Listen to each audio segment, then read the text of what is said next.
ہم کمزور پیدا کیے گئے ہیں، ہم کو ضروری نہیں کہ ہر بات کہی جائے،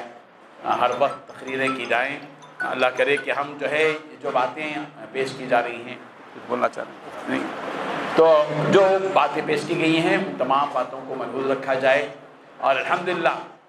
جب یہ قائم کیا گیا تھا، یہ چلو کچھ تدبیر کریں، کچھ کام کریں والی جو محنت شروع کی گئی تھی،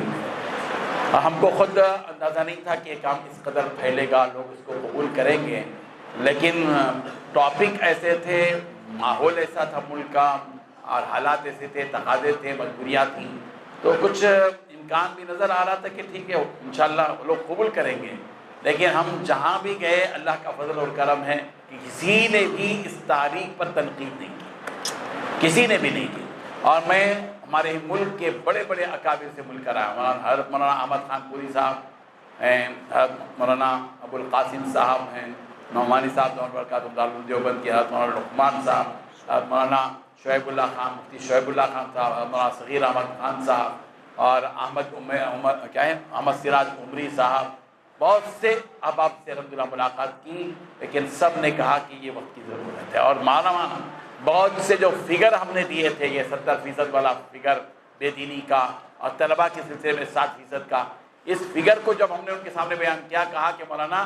آپ جو فگر دے رہے ہیں وہ پورے ہندوستان کے لیول سے بالکل صحیح ہے، اس میں کوئی جو ہے مبالغہ نہیں ہے، بلکہ 30% کی بات میں نے کہی تھی کہ 30% لوگ دینداری پر قائم ہیں، تو کہا کہ یہ بھی بہت زیادہ ہے، یہ بھی بہت زیادہ ہے۔ تو ہمارا مقصد جو ہے، جتنے کام چل رہے ہیں ان تمام کاموں کو سمیٹ کر، ان تمام کاموں کو لے کر، ان تمام کاموں کے ساتھ اس کام کو بھی جوڑ دیا جائے۔ بالخصوص مدارس کے سلسلے میں ہماری گزارش ہے کہ جو حضرات مدارس سے جڑے ہوئے ہیں، حضرت مولانا حاکم الامت حضرت تھانوی رحمۃ اللہ علیہ نے اسی وقت اپنے دور میں مدارس کے ذمہ داران سے یہ اپیل کی تھی کہ وہ مدرسوں میں ایک مبلغ رکھیں، اور مبلغ رکھ کر اس کو سماج کے تمام حالات سے اس کو آگاہی ہو اور رپورٹ پیش کرے، اور وہ چندہ نہ کرے مبلغ، یہ بھی بات کہی۔ اور مدارس کے جو چہار دیواری میں رہنے والے علماء ہیں وہ اپنے اطراف و اکناف کے سماج سے جڑے رہے۔ آج مدارس کا سماج سے جو رابطہ ہے وہ مفقود ہے۔ جس جگہ مدرسہ چلتا ہے اندر پورا علم ہے، لیکن اطراف کی جہالت کے بارے میں کوئی فکر نہیں ہو رہی ہے۔ عام طور پر اللہ ماشاءاللہ کچھ ہے مدارس، ہم خواہش کرتے ہیں کہ جہاں بھی ہم امامت کے لائن میں کام کر رہے ہیں سماج سے جڑ جائیں، ایک امام سماج کو سے اپنے آپ کو قریب رکھے، اور ایک مدرسے کے ذمہ دار اپنے قرب و جوار کے سماج کے افراد سے رابطہ رکھیں، تو انشاءاللہ ایک بہت بڑا کام ہوگا۔ سماج مساجد سے کٹ گیا ہے، سماج مدارس سے کٹ گیا ہے، سماج خانقاہوں سے کٹ گیا ہے، سماج کا ایک بڑا طبقہ دعوت و تبلیغ سے کٹ گیا ہے۔ ان سارے افراد کو جن کے بارے ہم نے فیصلہ کر کے زندگی گزارنا شروع کیا ہے کہ فاسق ہے، فاجر ہے، یہ فیصلے تو ہماری ذمہ داری نہیں ہے، یہ فیصلے تو اللہ تعالیٰ کی ذمہ داری ہے۔ وہ محشر کے میدان میں فیصلے کریں گے انشاءاللہ کہ کون فاسق ہے، کون دوزخی ہے۔ ہم کو حق نہیں بیٹھتا کہ کسی کے بارے میں زندگی میں یہ فیصلہ کر کے جیے کہ فاسق ہے، فاجر ہے، یہ بے دین ہے، ہم فیصلہ نہیں کر سکتے۔ ممکن ہے کہ ہم اس کے 1-2-4 سال 6 سال کے بعد وہ ہم سے زیادہ متقی اور صالح اور پرہیزگار بن جائے، اسی لیے کبھی بھی اس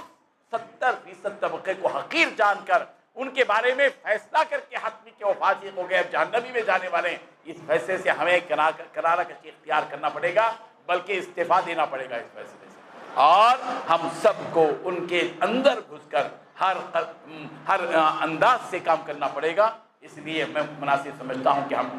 اس موقع پر یہی ہماری ہدایات تھیں۔ ماشاءاللہ بہت دور دور سے ہمارے احباب تشریف لائے، آسام سے ہمارے مفتی احمد علی صاحب تشریف لائے، اور مولانا یو پی سے مولانا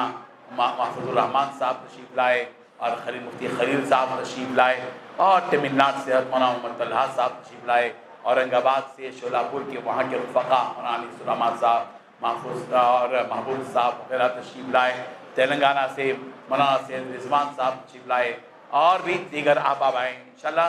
آندھرا میں بھی ہمارا کام ہوگا، آندھرا کے بھی ایک مولانا یہاں تشریف لائے اس کام کو دیکھنے کے لیے انشاءاللہ۔ کیا ہے مولانا آپ کا نام؟ الیاس صاحب تشریف لائے انشاءاللہ۔ ان کو اسی لیے بلایا گیا تھا کہ یہاں کا نظام دیکھیں، کام سمجھ میں آ گیا، اور مناسب ہو تو پھر ان کی ٹریننگ ہو اور پھر وہ اپنے میدان میں کام کر سکیں. تو دعا فرمائیے کہ یہ انشاءاللہ کام دھیرے دھیرے ایک ایک ریاست میں بڑھتا رہے گا اور ہم ایک 4-5 سال کے بعد اچھے نتائج ہم اپنی آنکھوں سے دیکھ پائیں گے. انہی جذبات کے ساتھ، انہی احساسات کے ساتھ اپنی بات کو ختم کرتا ہوں اور دل کے اندر آپ سے محبت کا اظہار بھی کرتے ہوئے نیک تمناؤں کا اظہار بھی کرتا ہوں، دعا بھی کرتا ہوں کہ آپ تمام جس صدق دل کے ساتھ کام میں لگے ہوئے ہیں اللہ تعالیٰ اس کو مقبولیت عطا فرمائے. مولانا نذیر احمد مشاری صاحب سے عطا کرتا ہوں کہ 2-3 منٹ میں شکریہ کے کلمات کہیں اور اس اجلاس کا